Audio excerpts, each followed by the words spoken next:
on the record. Oh, yeah. Oh, sorry. I hit the button. Okay. All right, we're on the record. Don't scare me. I've had that happen before. I have to start over. Your Honor, defense moves for a directed verdict motion. I think the proof that has come into the record so far are as follows. We have Mr. and Mrs. Perkins traveling on I-71 North. They both, their testimony was completely congruent. There was a maneuver to move the truck to the right-hand lane. Mr. Perkins said it was a hard right. Ms. Perkins, I think, simply said he veered into, if I remember correctly, into the right-hand lane. They're not police officers, so obviously they cannot charge with a traffic violation or anything like that. But it looked suspicious, and they were kind of watching, making sure everything is okay. They're more concerned about themselves than the truck at this point. It's obvious. The truck is big, and if something happens, it could potentially be a threat to them and their safety and their lives if they get into an accident. So they began watching Mr. Darnell as he's traveling in the lane of travel, and they said he was traveling inches away from the guardrail, never hit it, never clipped it, never traveling with the flow of traffic. And then when the guardrail ended, he began to slow down, and the truck slowly veered into more and more into the emergency lane until it came to a complete stop, and then it tipped over. Then Trooper Meredith arrives. He sees that there's a truck tipped over. He sees Mr. Darnell on the steps of his truck. They exchange a few words, and then essentially over the next 2 hours we have they're dealing with the wrecker. They're dealing with blocking the road, making sure that they can haul the truck away, etc. And then almost 2 hours after, he notices a smell of alcohol and begins a DUI investigation. So in order for the Commonwealth to convict on beyond a reasonable doubt, they need two things, as Your Honor knows. They need intoxication and they need operation. All they have here is they have intoxication sometime after the fact, and even though the trooper has testified that he did not see Mr. Darnell have any alcohol bottles on his person, and he later found alcohol bottles in the truck, they cannot prove, and I think this case should be taken away from the jury and submitted by the court for a directed verdict. There is not enough for them to even to go beyond 50%, let alone beyond a reasonable doubt, to show that Mr. Darnell, in fact, operated under the influence of alcohol. So the defense requests that the court issue a directed verdict and take the case away from the jury. Response, Mr. Marsh. Judge Commonwealth's proven prima facie case of operating under the influence. We have the timeline here. There has been no indication that there was drinking any time after the accident. Maintained visual contact with the defendant at all times.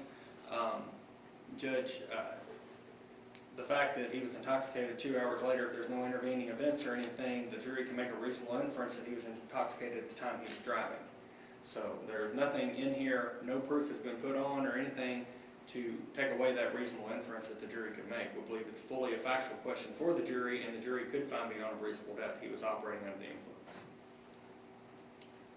influence.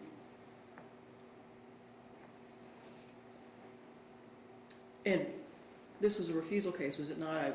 Correct. So you're...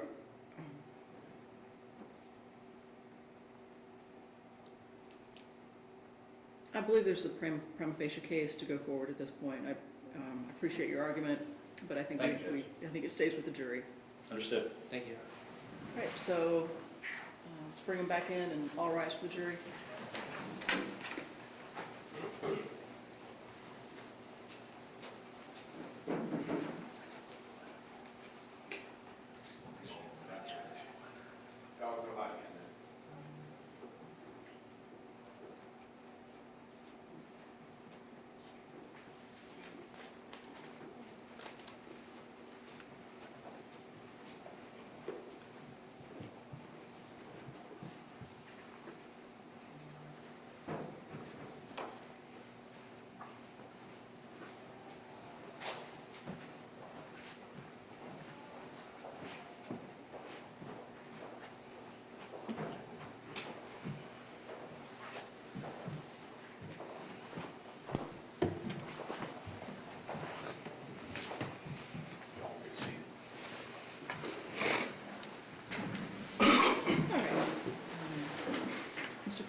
Yes, Your Honor.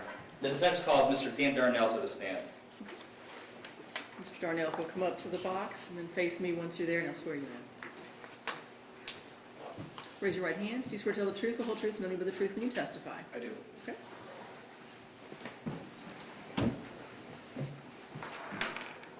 Morning, sir. Morning. Could you please state your name for the record? Daniel Darnell, Where are you currently employed? Laser Spot Inc. in Westfield, Massachusetts. Where were you employed at the time that this occurred on April 3rd, 2018? A&A Trucking out of Munson, Mass. What happened with that job as a result of this case? I had lost it Why? because the DUI charge made me too much of a liability for the company to keep me on. How long did you work as a truck driver total up until April 3rd?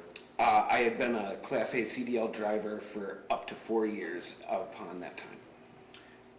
On that day that you were arrested on this case, were you driving bobtail or were you hauling a container? I was hauling a dry-van trailer.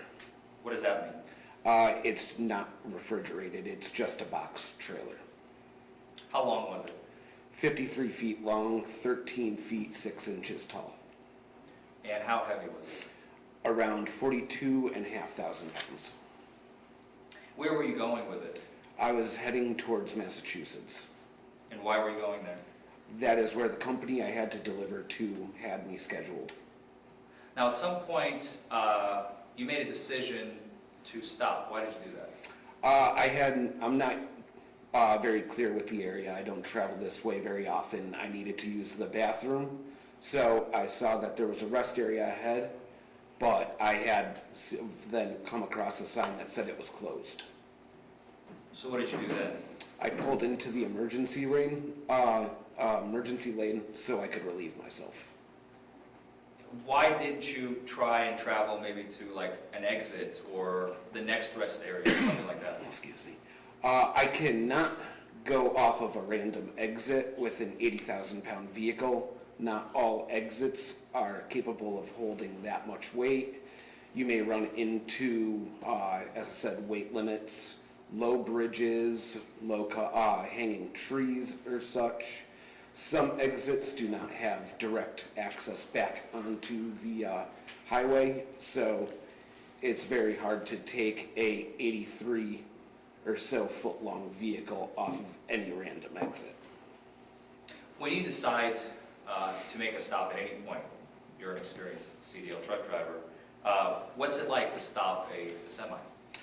It is a very complex process between moving over, downshifting, clutching, and steering. So it takes about 2 football fields to stop a 80,000 pound semi. And in this particular occasion, you ran into another problem, didn't you? Yes, my load had shifted because it was not secured properly when I got loaded up.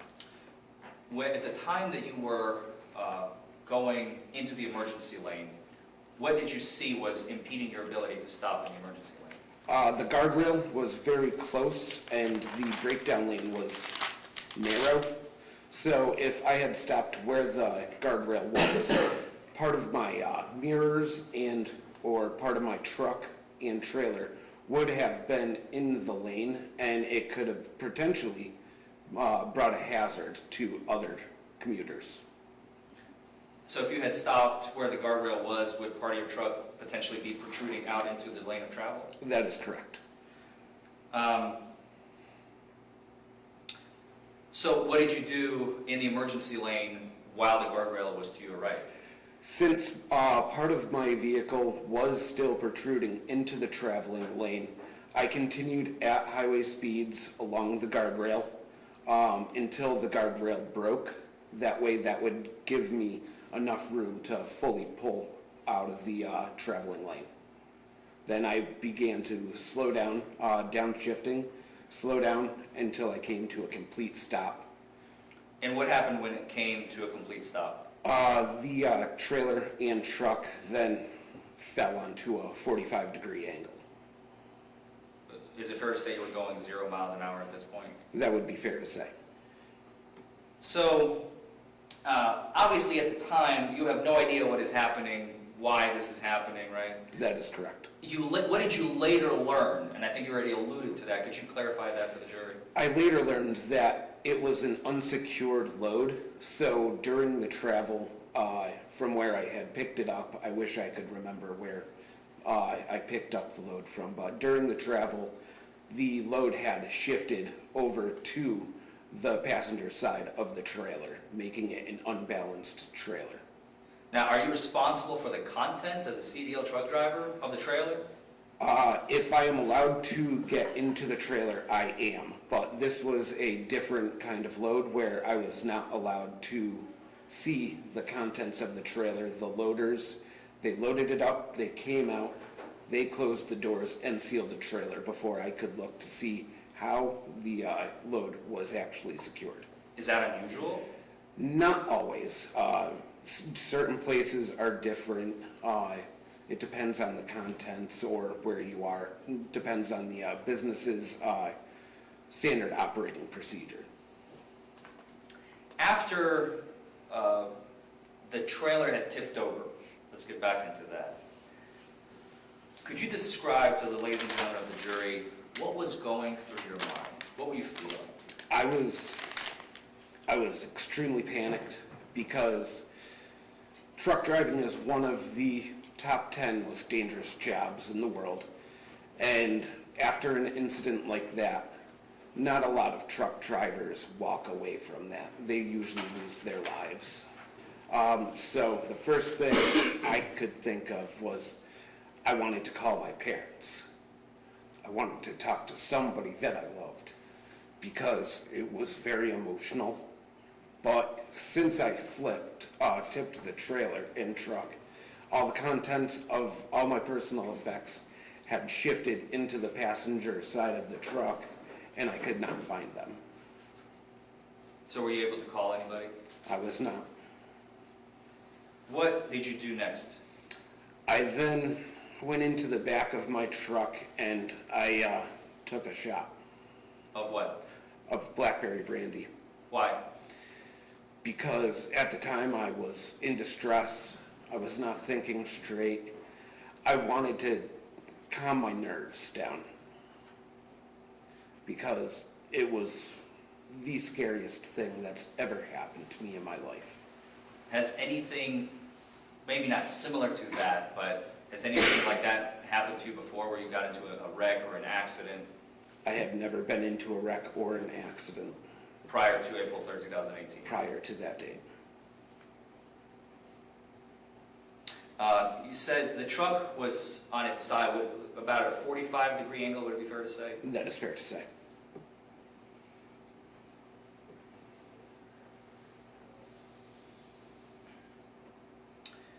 Why do you have bottles of alcohol in your sleeper cabin in the back? I had just gotten off of my 34-hour reset, which is mandatory if you use up your 70 hours a week that you're allotted to drive. So I was on my weekend break, and I decided to have a drink because with a truck, you have to keep it running at night, and it's very loud, and had a drink to help myself go to sleep. So is that what you occasionally do? Is that what you use it for? Occasionally, yes, because I do not believe in taking sleeping pills or whatnot.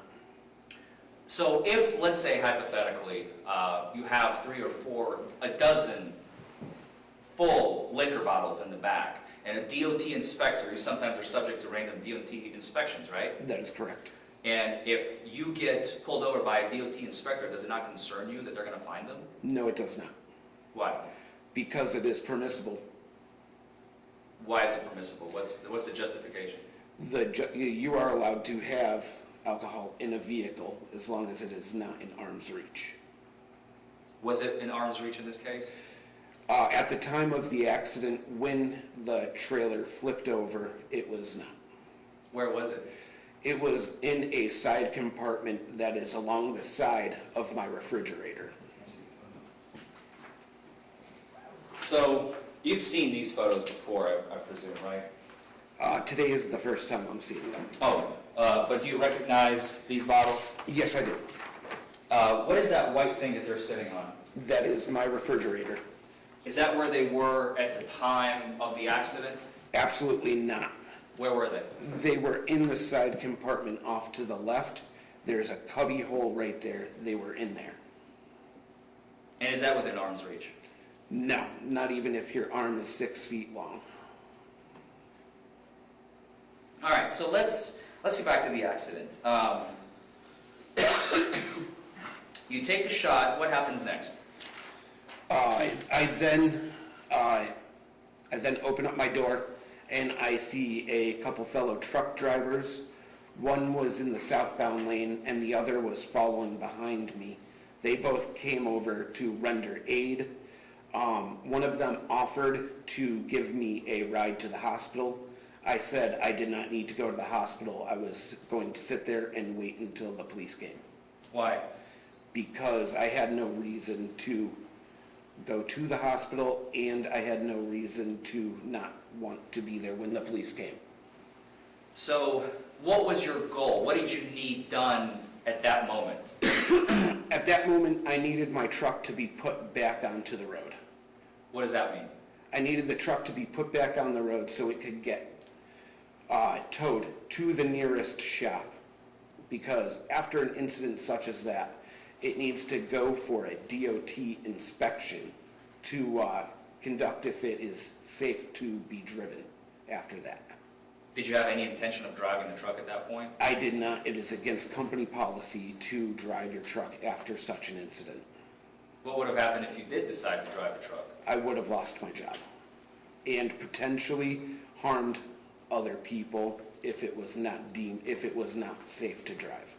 The frame could have been bent, it could have been leaking fuel, there could have been something wrong with the frame of the trailer, or the steering could have been snapped. So it would have been a danger to me and other people.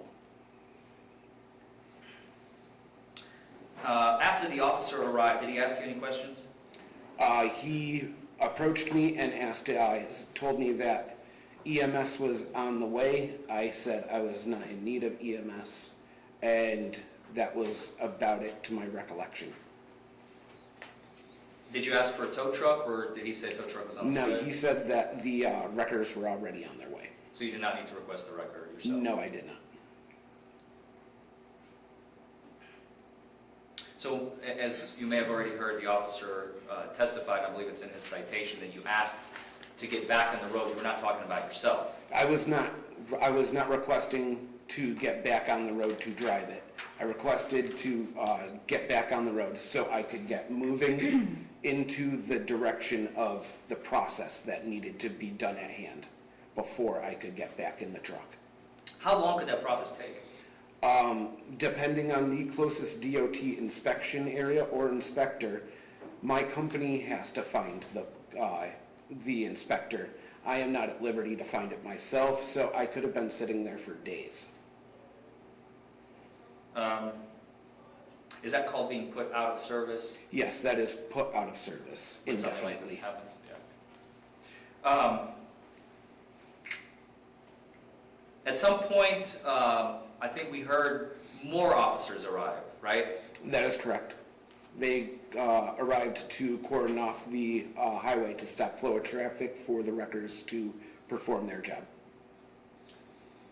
And what are you doing this entire time? Sitting on the guardrail watching the wreckers take my truck away. Do you talk to the officer at any point? I believe we exchanged a few words, but nothing of substance. So, how long did the process take from the moment of the accident to the point where the truck was hauled away? I believe it was around an hour 45 minutes it took for them to take the truck and trailer out of the ditch. And what did you do then?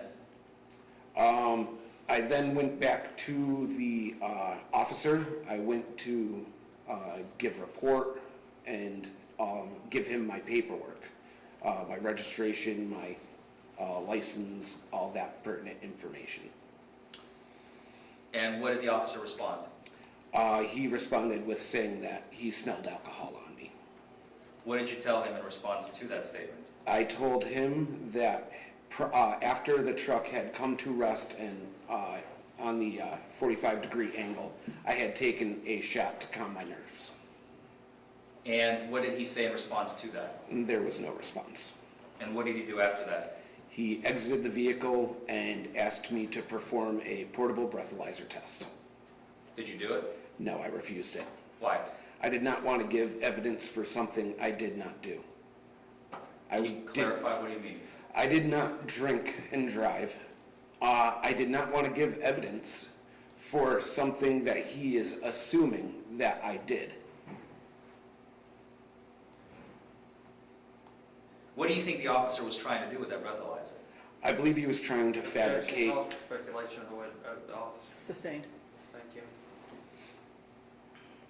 What did you later learn the officer charged you with? Once I got to booking, I was then told I was driving under the influence. Back at the scene, after he asked you to submit to the portable breath test, what did he ask you to do? Field sobriety test.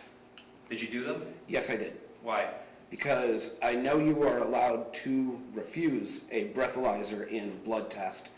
I was under the belief that a field sobriety test is mandatory. How do you know with respect to breathalyzer test?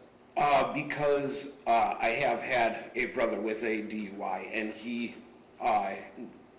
has refused before. Also, through the process of CDL school, you learn these such things. So you did his field sobriety test, right? Yes, I did. How do you think you did? I believe I did well after somebody who thought they were gonna die. You're referring to the accident itself? Yes, after being shaken, that much adrenaline going through you, being in an emotional state, I believe I did well. What did the officer do after you finished his last field sobriety test? He put me in handcuffs, How did that make you feel? like a criminal. Tell us more. It made me feel like a criminal, like I was being victimized for something I didn't do, for just doing my job and having an accident which could happen to anybody. And I'm getting put into handcuffs and treated like I'm the worst person in the world. What did the officer do after that, after he put you in handcuffs? He put me into his SUV, and we started to go down the highway to go to the emergency room. How do you know? I figured it out after, through the process of school. That is the next process. I had asked the officer where we were going, but he did not answer. I figured it out myself. Where did you arrive in the hospital? The emergency room. How did you know that it say emergency room? Yes. At some point, the officer asked you for a blood test, right? That is correct. What did you say? I refused it. Why? At this point, I did not want to comply with any evidence that he would like to collect. Why? I was very frustrated, and I just felt I did not want to contribute to anything he wanted from me. Because I did absolutely nothing wrong. did it feel like you were being punished for an accident? It definitely did. I felt like I was being punished for having a truck go off the road. At some point, did the officer ask you if you wanted to contact an attorney? Yes, he did. And I said I would. And what did he give you? He gave me what I believe is an outdated Yellow Pages. Well, what makes you say that? Because every single number I called, including 24-hour attorneys, the sound it made was like the phone number was put out of service. Did you ask to use your cell phone? I did multiple times so I could Google attorney numbers. Did he give you that opportunity? He refused to give me my cell phone upon my many requests. How many requests would you estimate? I would say about 5. maybe more. Did you see the officer actually have your cell phone in his possession? He took my cell phone off of me while he was patting me down, so I knew it was either in his possession, on his body, or in the SUV. What did the officer do during the 15 minutes that you were sitting there at the hospital? He sat there and talked with everybody at the reception desk. And where did he take you after that? Then we went to booking. Well, how did you get the booking? He put me into the SUV. His SUV? Yes, his SUV. And what time were you booked approximately? Do you recall? I do not recall. Was it after dark? Yes. It was not light out yet or anything like No, that? it was very dark. How long did you sit in jail for approximately? Over 12 hours. And how did that make you feel? Like a criminal. It felt dirty. I sat in jail for 12 hours on a cement slab for something I did not do. What do you do now for a living? I am a yard jockey at Home Depot in Westfield, Massachusetts. What does that mean, yard jockey? I move trailers from my warehouse door, loaded and unloaded, and I move them around into yard spaces. One final question, Mr. Darnell. On April 3rd, 2018, did you operate your semi-trailer under the influence? No, I did not. I would not do that. No further questions? Mr. Marsh? Thank you, Aaron. We're almost to good afternoon, Mr. Brown. I'll go say good morning. So your story to this jury at this point is you took one shot of brandy after the accident. That is correct. So you don't dispute what the Perkins say about you traveling for about a half a mile, I do not dispute it at all. okay? So you're in emergency lane, you travel about a half an hour, you come to the end of the guardrail, you go off the side there, truck flips over. It was a half a mile, not a half hour. So what you do is you look for your phone, can't find your phone, so you say, oh, let me get back in a sleeper and take a shot. That is correct. One shot. One. So over the course of all this, after you take that one shot, officer arrives, tow trucks arrive, you said about an hour and 45 minutes, they get your truck set on the road, and then you go to get your insurance and your paperwork for the officer. That is correct. And that's when he says, I smell alcohol. That is correct. You drink one shot, hour and 45 minutes, officer smells alcohol. That is correct. One shot. One shot. Okay, I just want to be clear. Now you say your load had shifted. Now did you know when you were in the emergency lane that your load had shifted? I had suspected it once I was coming to a stop. Okay, so you think your load has shifted, and then, so you're thinking your load's shifting, but still, we edge our truck over to the edge of the pavement and drop off the side. That is correct. Okay, making sure. That 42,500 pound load. That is how much it weighed. Okay? And as a seasoned truck driver of 4 years, you know that you should keep your truck parallel at all times on flat ground, and especially when a load has shifted, not undertake going uneven terrain, correct? As a trained truck driver for over 4 years, I know that my truck should not be a hazard to other commuters regardless. Okay? Including flipping it over the edge. It was unclear how much it had shifted, and it wasn't clear that it did. I only suspected that it had shifted. Okay. Now, let's talk about your reason for being in an emergency lane. You had to go use the restroom. That is correct. And you decided you were going to do that because you didn't have anywhere else to go to the bathroom. Not that I know of. I am not from around here. I do not know rest areas. I do not know where the next truck stop is. I do not know. Okay. But you do know that you just passed exit 44, which is the Carrollton exit, correct? That is correct. And that's the exit you came in on today. That is correct. And we're talking about April at about 6 o'clock in the evening, so it was still daylight. That is correct. Daylight savings time had already taken place, right? That is correct. Okay? So as you near exit 44, could you not see there's a McDonald's sign in the air, a Kentucky Fried Chicken sign in the air, a Taco Bell sign in the air? Oh, I saw them. Okay? Did you see any other trucks get off that exit? No, I did not. Okay? And actually, to get off that exit, going northbound, you have to turn right after you pass the overpass, and you can see all these things, can't you, from the interstate? Yes, you can. Okay? But you didn't decide to go use the bathroom there. No, I did not. Okay. So you went on. Now, you told this jury you saw a sign saying there was a rest area ahead. Yes. You sure about that? I am pretty sure. You're positive you saw a sign for a rest area ahead? I said I'm pretty sure. Okay, are you aware that the next rest area after Carroll County is about 40 to 50 miles on the road up on I-75, not even on I-71? I am not. Okay, but you saw a sign saying rest area. I said I believe I saw. But you just told Mr. Forman that you saw this sign, but then you saw it said it was closed.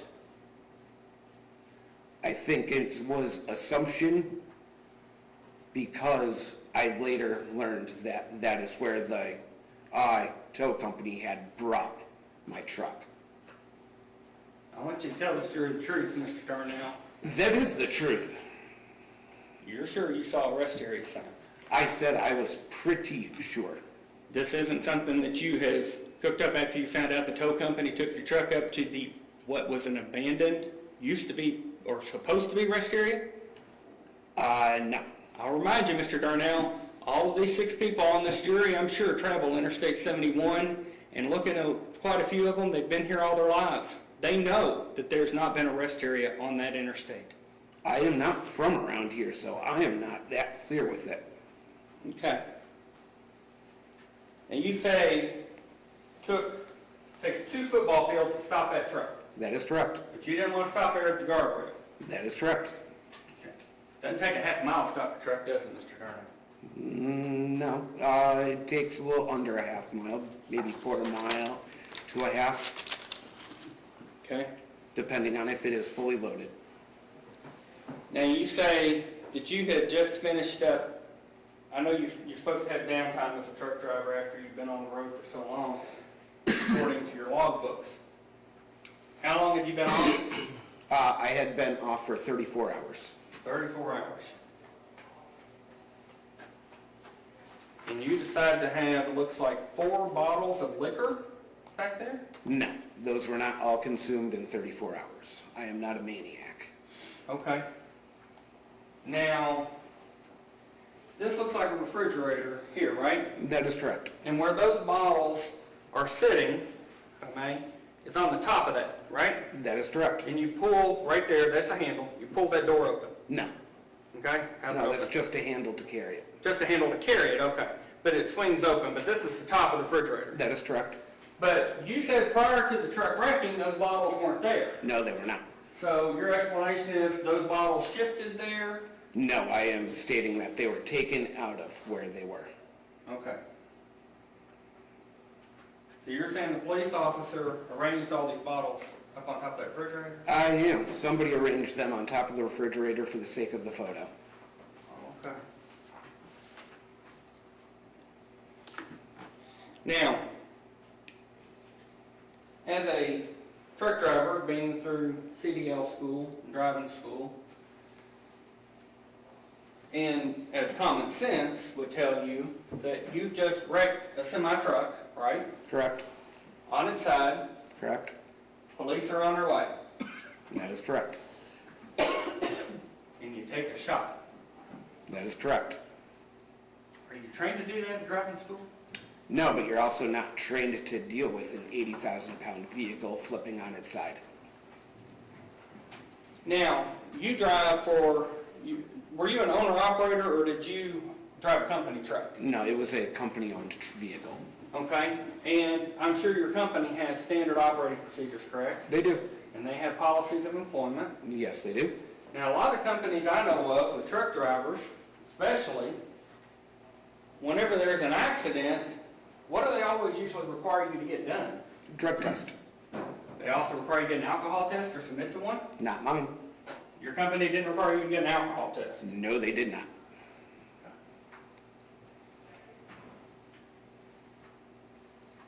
What kind of drug test do you usually get? Urine. Urine. You aware that urine tests usually show alcohol? They may. I am not an expert on drug tests. But despite this company policy, you know police are coming, it's still your story, you decide you were anxious, let me take a shot. That is correct. Okay. No further questions, Your Honor. Mr. Forman, any redirect? Yes, just a couple questions, Judge. I think we've been badgering this long enough. Why don't we just go out and say it? Why was it one shot? Because that was all that was left In what? in the pint bottle of brandy.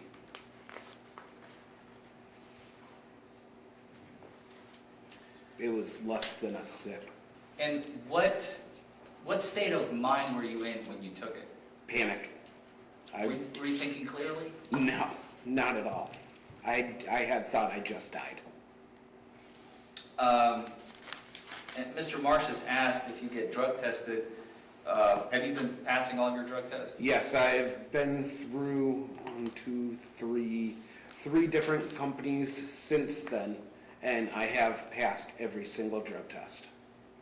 Did your employer know that you have bottles that you're using as a sleep aid? Yes, they do. No further question. Mr. Marsh, any recross? Judge, I don't have any recross, I'd return these to the clerk if I may, ma'am. Yes. All right, you may step down, Mr. Darnell, thank you.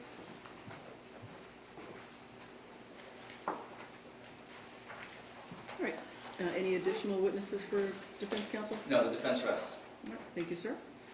All right, it is